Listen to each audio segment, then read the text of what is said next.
மகளா மருமகளா என் வீட்டுக்கு வருவேன். புருஷ தோழல நான் ஊஞ்சலாடுவேன்.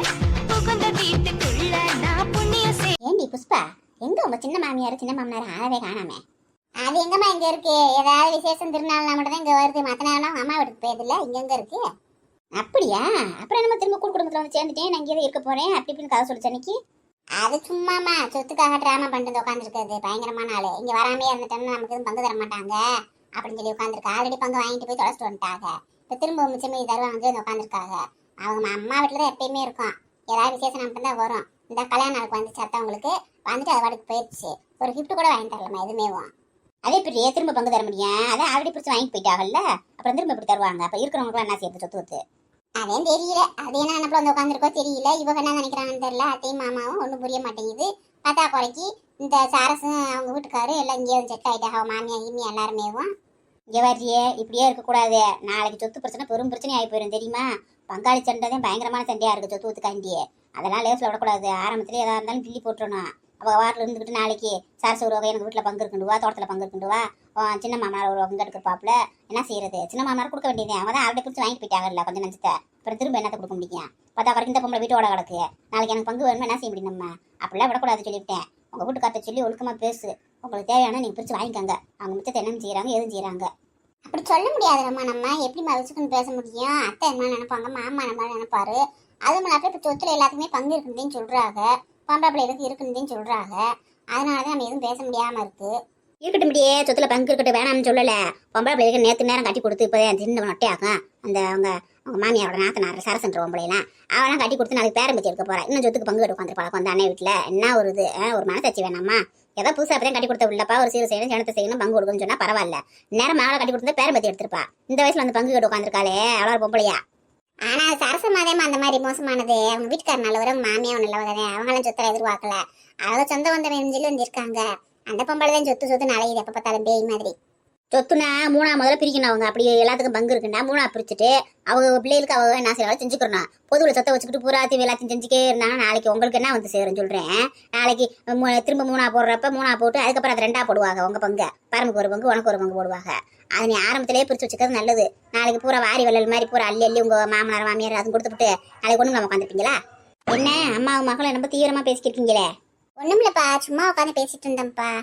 சும்மாலாம் உங்க அம்மா பேச மாட்டாளே. எனக்கு நாளும் தீய பத்த வைக்கிற மாதிரி தானே பேசுவா. சும்மா இருக்க உள்ள மனசுல நஞ்ச கலந்துக்கிறியா? அப்படி செய்ய இப்படி செய்யுமே. ஆமா ஆமா நான் நஞ்ச கலக்கிறேன், இவர் பஞ்ச கலக்க வந்துட்டாரு. பேசாம போங்க. பிள்ளைக்கு ஒரு நல்லது உள்ளது ஒரு அறிவுரை சொல்லணும். வாழ்க்கைக்கு வந்தமா தின்னமா போனமா இருக்க கூடாது. உங்களை மாதிரி அறிவுரை சொன்னா பரவாயில்ல. தேவையில்லாதான் சொல்லி பிள்ளை மனசை கெடுத்து குடும்பத்துக்கு சண்டை எடுத்து விட்டுறாத. எப்பா அம்மா ஒன்றும் சொல்லலப்பா. அம்மா நமக்கு சேர வேண்டிய சொத்தை பிரிச்சு வாங்கிக்க, அப்புறம் கடைசியில எதுவும் இல்லாம போயிட போகுது அப்படின்னு சொல்லி சொல்றாங்க. ஏமா எங்கம்மா போகுது சொத்து ஒத்தலாம் சொல்லு. வீடு வாசல் நிலம் பழம்லாம் ஓடியா போயிடும். இங்கே தான் இருக்கும். உழைச்சாத்தே வருமானம். விவசாயம் பொறுத்த அளவுக்கு உழைக்கலன்னா ஒன்றும் கிடையாது. இதில் வந்து ஒன்றும் இல்லாமல் வீணாக போகிறதுக்கு ஓடி போயிறதுக்கு என்ன இருக்குது சொல்லுவாப்போம். உங்கள் அம்மா வச்சுக்கிட்டு அதெல்லாம் செய்யாத. பேசாமல் இரு. கூட்டு குடும்பத்தில் இருக்கீங்க பிசுக்குன்னு ஒன்று பேசி எப்படின்னா அப்போ நீ தான் கட்டவழி ஆகி போயிடுவேன். நல்லா இருக்காது. குடும்பத்துக்கு வேற்றுமை ஆகி போயிடுவேன். ஆமாம் ஆமாம் இவர் அறிவுரை கேளு. நல்ல வாழ்க்கைக்கு சூப்பராக உருப்படியாக இருக்கும். பொழைச்சிக்கலாம் பேசுறாரு. சும்மா அதுக்காண்டி இருக்கிறவங்க அப்புறம் செஞ்சுட்டே இருப்பாங்க. வடிக்க வத்தியா உட்காந்துருந்தா கடைசியில் என்ன இருக்கும்? என்ன இருக்குன்னு கேட்குறேன். ஏற்கனவே இந்த சரசு கடிச்சுன்னு சொல்லி கொஞ்சம் நேரத்தை ஒத்தி வச்சு கொடுத்துருக்காங்க. இப்படி ஒரு இடமா ஒத்தி வைக்க மாதிரி நாளைக்கு தான் நல்லா இருக்கும். எந்த பழம் இருக்கும் தெரியாம தான் கேட்குறேன். அப்புறம் குடி இருக்க வீட்டை கூட ஒத்தி உட்காந்துக்க வேண்டியது. பத்தா வரைக்கும் சரசுக்கு ஒரு பொம்பளை பிள்ளை இருக்கா. நீ நாளைக்கு அவளை கட்டி கொடுக்கணும் விடுவாங்க. இங்கேயே உட்காந்து கட்டி கொடுக்கணும்னா பூரா யோகதையும் செய்வாங்க விட்டுருவாங்களா? ஆமாம் அப்புறம் தாய் மாமன் வரைக்கும் எனக்கு நாளும் செஞ்சுதான் ஆகணும். செய்யாமல் எப்படி இருக்க முடியும்? நாளைக்கே என் தங்கச்சி மகளுக்கு ஒரு கல்யாணம் வச்சா அதை செய்யாமல் இருப்பேன்னா அது செஞ்சுதே அவன்.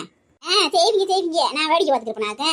ஏன் கஷ்டப்பட்டு ஒன்று ரெண்டு மாதிரி சேர்த்து வச்சு நாளை என் மகனுக்கு ஒரு வீட்டை கட்டி வாசலை கட்டி சேர்த்து வச்சிருக்கேன். நீங்கள் கொண்டு போய் உங்கள் தங்காச்சி மகளை செய்வீங்க. தங்காச்சி மகளுக்கு இந்த என் மருமக வந்துருவாள். இன்னும் கொஞ்சம் நல்லா விட்டுருவாளா?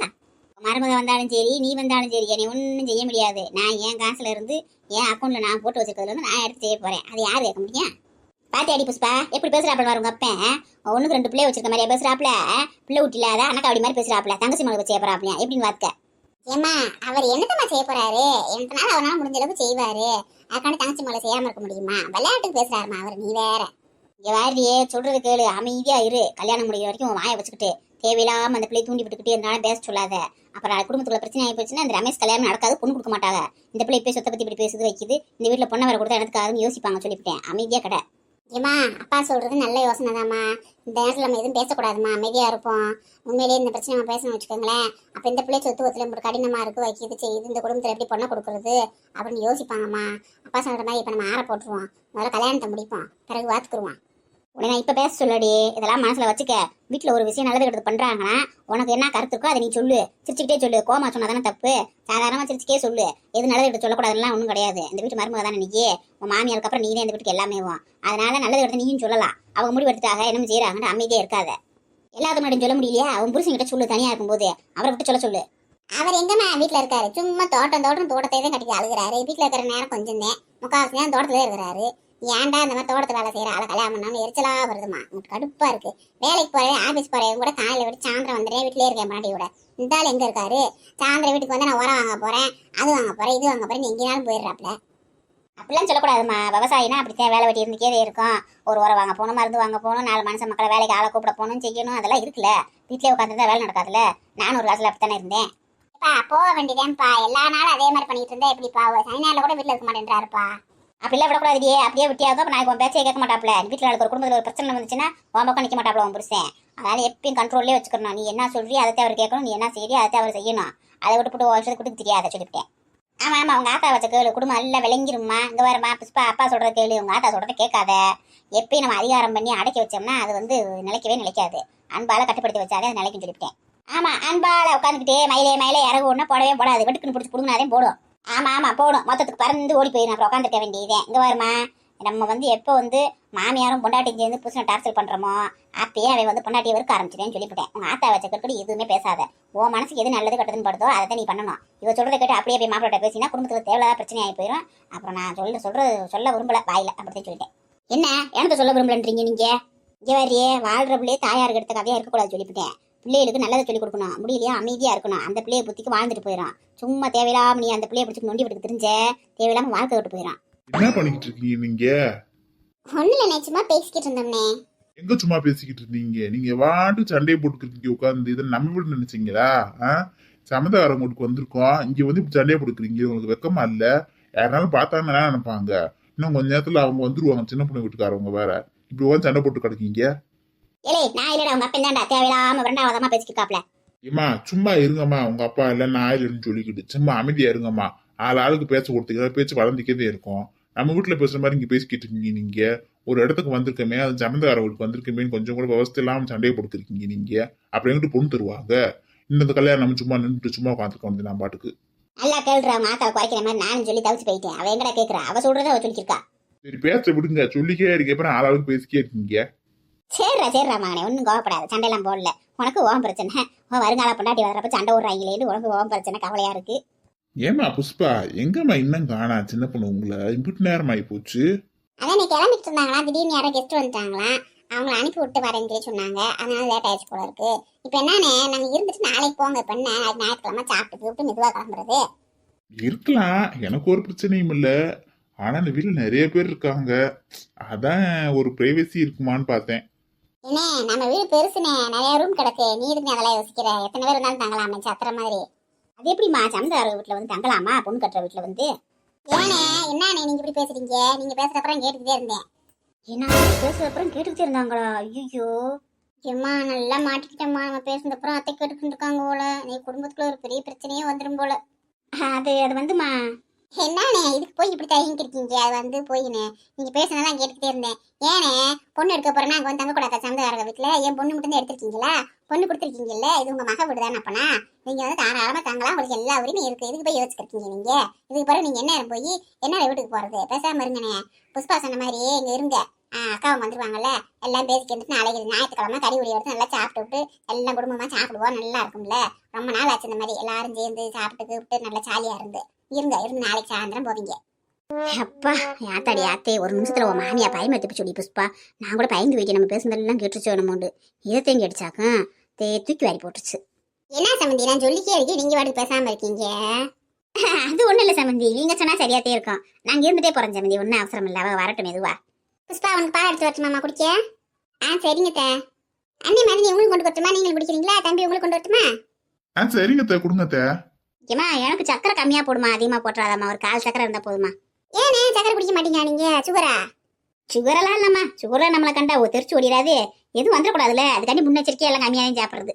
ஆட்டுமே நாங்களே அப்படித்தானே. வெள்ளை சக்கரை எல்லாம் போடுறது இல்ல. இந்த சக்கரை எல்லாம் நான் நாட்டு சக்கரை தானே போட்டு கொடுக்குறேன் எல்லாத்துக்குமே வண்டியில. அதனால நாட்டு சக்கரை ஆவாத்தையும் போடுவேன் எப்பயுமே. அது ஒரு நிறைய போட மாட்டான். ஆமாங்க அதாங்க நல்லது. நாட்டு சக்கரை தான் சாப்பிடணும். வெள்ளை சர்க்கரையில நிறைய கெமிக்கல் போடுறாங்களா வெள்ளை வெளியேறுன்னு இருக்கிறதுக்காக. அது இந்த வெள்ளையா இருக்க சர்க்கரையை வாங்கக்கூடாது. இந்த ரேஷன் எல்லாம் போறாங்களா மங்களான சர்க்கரை அதான் வாங்கணும். அது நல்லதுங்க. அதான் இப்ப வாங்கி வச்சிருக்கேன் ரேஷன் கடையில தான். எங்க கார்டுக்கு எங்க மாமியாருக்கு ஒரு கார்டு தனியா வச்சிருக்கோம். அந்த கார்டுக்கு எல்லாத்துக்கும் வாங்கிட்டு வந்து வச்சுக்கிறது. அதை யூஸ் பண்ணி தான் அந்த சக்கரையை இவளுக்கு புஷ்பாவுக்கு ஜூஸ் எல்லாம் போட்டு கொடுக்கறது.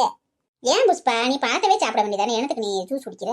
நான் அதே மாதிரி நீ சொல்றேன் பழத்தவே சாப்பிடுமா, ஜூஸா குடிக்காத, வெறும் பழத்தை சாப்பிடுறது நல்லதுன்னு அந்த பிள்ளை எங்க கடைசி சாப்பிட மாட்டேங்குது. சோம்பேத்தனை பட்டுக்கிட்டு ஜூஸ்னா மடக்கு கண்ணை முடிச்சு குடிச்சுடுது.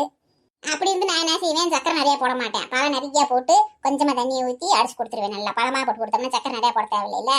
அதனால உண்டை நான் போட்டு அடிச்சு கொடுத்துறது. பரவாயில்லமாங்கம்மா, உன்னை மாதிரி ஒரு சம்பந்தக்காரவங்க கிடைக்கிறதுக்கு நாங்கள் கொடுத்து வச்சிருக்கணும். உன்னை மாதிரி மாமியா கிடைக்கிறதுக்கு என் மகளும் கொடுத்து வச்சிருக்கணும். இந்த மாதிரி எந்த மாமியா மருமகளை கவனிச்சுக்கிடுவாங்க. நல்ல வில்லம்மா, நீ நல்லா இருக்கணும். நீங்க வேற என்ன இதுல என்ன இருக்கு? அந்த பிள்ளை யாரு? ஏன் மையம் பண்ணாட்டி ஏன் மருமக நான் பாக்குறேன். இதுல என்ன பெரிய அதிசயம்? நான் ஊரா விட்ட பிள்ளையா பாத்துக்கிருக்கேன். அப்படி இல்லைங்க சம்பந்தி, என்ன இருந்தாலும் ஒரு நல்ல மனசு வேணும்ல. இப்படி நல்ல மனசை பெத்த உள்ள மாதிரி எந்த மாமியா வந்து மருமக பாக்குறாங்க? நமக்கெல்லாம் அப்படி இல்லைங்க சம்பந்தி. ஏதோ மருமகள்லாம் பிரிச்சு பாக்குறதுலாம் ஒன்றும் கிடையாது. ரெண்டு வழியுமே நம்ம வீட்டு பிள்ளைகள் தான். என்ன நம்ம வகுத்துல வந்திருக்கு, மருமக வீட்டுக்கு வாக்கப்பட்டு வந்திருக்கு. அப்படித்தான் வித்தியாசம். மற்றபடி ரெண்டுமே ஒண்ணுதான் என்னை பொறுத்தளவுக்கு. மருமகள்லாம் பிரிச்சு பாக்குறதுல ஒண்ணுமே கிடையாது. சரிங்க சம்பந்தி, எது வேலையில இருந்தா சொல்லுங்க, நாங்களும் பாக்குறோம். ஆளு மருமா பாப்போம், நீங்களா பாத்து கிடக்காதீங்க. வேலையில ஒண்ணும் இல்லை சம்பந்தி, அதை எல்லா வேலையும் முடிஞ்சிருச்சுல. டிஃபன்லாம் செஞ்சு வச்சாச்சு. இந்த அக்காங்க வந்தாங்கன்னா அவங்களுக்கு சாப்பாடை போட்டு கொஞ்சம் பேசிக்கு வந்துட்டு தூங்கணும்ல. காய வெள்ளத்துல வந்துருச்சா, ஒரு நான் வச்சதை எடுத்து சமைக்கலாம்ல. சரி சம்பந்தி, நீங்க பேசிக்கிறீங்க, நான் போய் பால் ஆட்டி எடுத்துட்டு வரேன். பாத்தியாடி அந்த பிள்ளைய, அந்த பிள்ளை குணத்தை பாத்தி அங்கம்மா உனத்தை வெளுத்தெல்லாம் பால் நினைக்குது. அந்த பிள்ளை விட்டு போய் அதை கேளு இதை கிழமை மாலை சொல்லி தரிய உனா கை போயிடாது.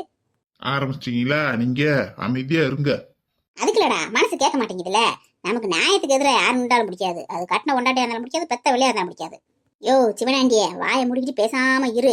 இல்லைன்னு வச்சுக்க, வீட்டுல கூட்டுக்கு போய் சும்மா வெளுத்து அமைதியாரு. என்ன பிள்ளைகளா இருக்கணும் ஓவர வாய் பேசிட்டுறியா? தனியா மாட்டுவீல அப்ப இருக்கு சிவனாண்டி சிக்குவடி. என்ன புஷ்பா ரெண்டு பேரும் ரகசியமா பேசிக்கிறாங்க? ஏனே இப்படித்தானே அம்மா அப்பா மிரட்டல் விடுவாங்க. அப்பாவுக்கு ரகசியமாவும் அப்பா அப்படியே கப்புன்னு அமைதியாயிருவாரு. அப்படியா? இப்படி எல்லாம் வர இருக்கா? அப்ப நாளைக்கு கல்யாணத்துக்கு பிறகு சின்ன பொண்ணு இப்படித்தான் நீ மறுத்துவாளா? அதிகமா வாய்ப்பு இருக்குனே.